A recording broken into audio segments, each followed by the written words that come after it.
L'objectif de cette vidéo est d'être capable de déterminer l'intersection de deux ensembles. C'est-à-dire, étant donné deux ensembles, quelle est leur intersection. Alors, qu'est-ce que c'est que l'intersection de deux ensembles? En fait, c'est assez naturel. C'est très bien retranscrit par le nom intersection. Si on se donne deux ensembles, donc je vais me donner A et B, l'intersection de deux ensembles, l'intersection de deux ensembles va être l'ensemble des éléments qui sont à la fois dans A et à la fois dans B. C'est-à-dire que là, ici, mon intersection, ça va être cette petite partie commune. Donc là, c'est A inter B. Donc on note l'intersection avec le signe inter, comme ici. Alors la question, ça va être comment déterminer l'intersection de deux ensembles. Donc là, on va le faire sur un exemple, donc sur des espaces de fonctions. On va se donner l'ensemble des fonctions de R dans R. Et dans cet ensemble des fonctions de R dans R, on a des sous-ensembles, qui sont inclus dans cet ensemble-là, qui sont l'ensemble des fonctions paires définies sur R et à valeur dans R, et l'ensemble des fonctions impaires définies sur R et à valeur dans R, qu'on a noté de cette façon-là pour être le plus synthétique possible. Et donc l'objectif de cette vidéo sera de déterminer l'intersection entre P et I. Donc comment trouver l'intersection de deux ensembles? En fait, le raisonnement est assez naturel, et tout comme la définition est naturelle, il s'agit de dire, très bien, je vais prendre un élément qui est dans l'intersection, c'est-à-dire qui est dans l'un et qui est dans l'autre. Et puis je vais essayer de combiner les deux propriétés afin de voir ce qui se passe. Bon, allons-y. Donc on va se donner un élément, donc une fonction f qui appartient à P inter I.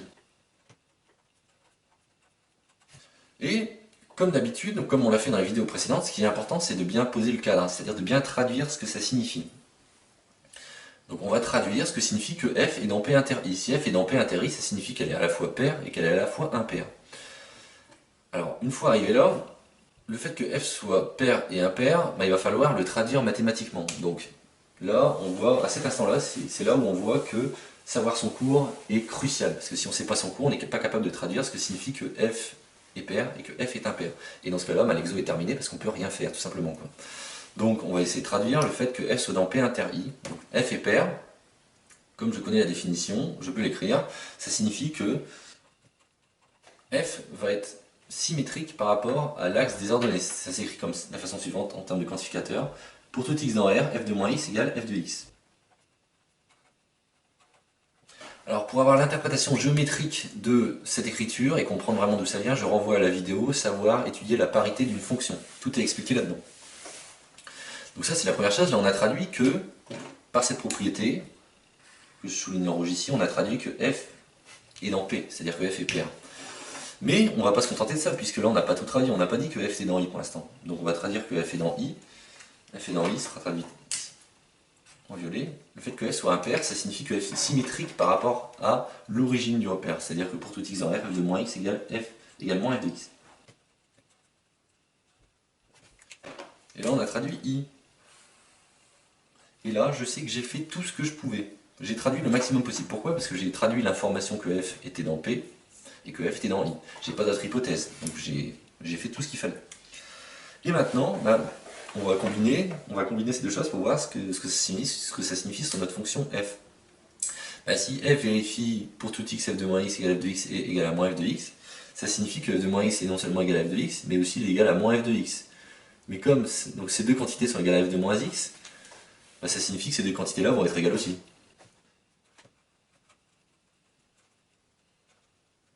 Donc f de moins x égale à moins f de x, quel que soit x dans R. Bon, qu'est-ce que ça signifie si on passe f de x de l'autre côté? Ça signifie que finalement 2f de x va être égal à 0. Et donc f de x est égal à 0. Puisque quand on passe de l'autre côté, ça fait 2 fois f de x est égal à 0. Et donc en divisant par 2, j'obtiens f de x égal à 0. Bon, qu'est-ce qu'on a démontré? On a démontré que pour tout x dans R, f de x est égal à 0. Ça signifie que f est exactement ce qu'on appelle la fonction nulle. Donc ce qu'on a démontré, c'est qu'une fonction qui est dans P inter I est la fonction nulle. Alors là, il est important de bien comprendre ce que concrètement on a fait en termes ensemblistes. On a dit, je prends une fonction dans P inter I, on a fait des implications, tous les alors ici sont des implications, donc sont des implications. Donc on a démontré que, en partant de là, on arrive là. On a donc démontré exactement raisonnement par inclusion. C'est-à-dire qu'on a démontré dans cette partie que P inter I est inclus dans l'ensemble contenant juste la fonction nulle. Donc j'explique la notation que j'ai utilisée, l'ensemble pour les accolades, x associe 0, c'est la fonction qui a x associe 0, quel que soit x. C'est ce qu'on appelle la fonction nulle. Voilà. Mais, pardon, on a démontré une inclusion. Donc on a montré que P interdit est inclus là-dedans. Donc, ayant montré une inclusion, on n'a pas répondu à la question qui était à quoi est égale l'intersection. Donc il y a encore quelque chose à faire en plus. Alors pour ça, on va se référer à la précédente vidéo. Souvenez-vous, pour montrer une égalité, il s'agit de faire une double inclusion. Donc là, la question qu'on va se poser, c'est est-ce que cette fonction x associe 0, que je vais noter donc 0, 0 de f, 0 de f qui a x associe 0, est-ce que cette fonction est dans P inter i? Auquel cas, on aura démontré qu'on a bien une double inclusion et donc une égalité. Donc là, ce sens-là, c'était l'inclusion dans un sens. Et donc maintenant, est-ce que 0 de f appartient bien à P inter i? C'est ça la question qu'on se pose en fait.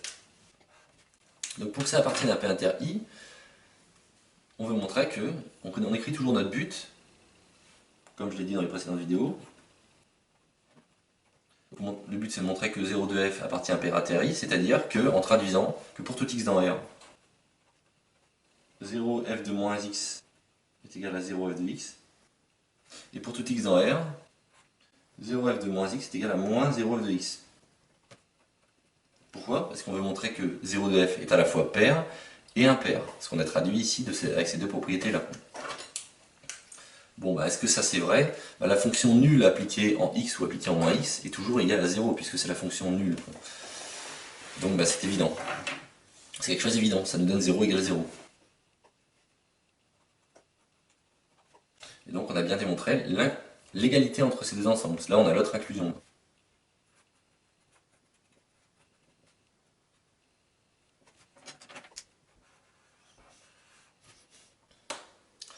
Voilà.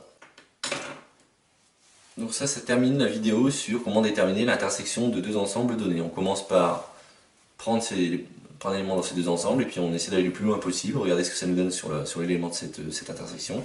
Et puis après on essaie de regarder si on peut aller dans l'autre sens. C'est-à-dire est-ce que les éléments de cet ensemble, donc là il n'y en a qu'un, c'est la fonction nulle, c'est le seul élément de cet ensemble, qu'on appelle d'ailleurs un singleton puisqu'il n'y a qu'un élément. Est-ce que cette fonction nulle est bien aussi dans l'intersection de départ? Et dans ce cas-là, si oui, on a égalité entre les deux ensembles.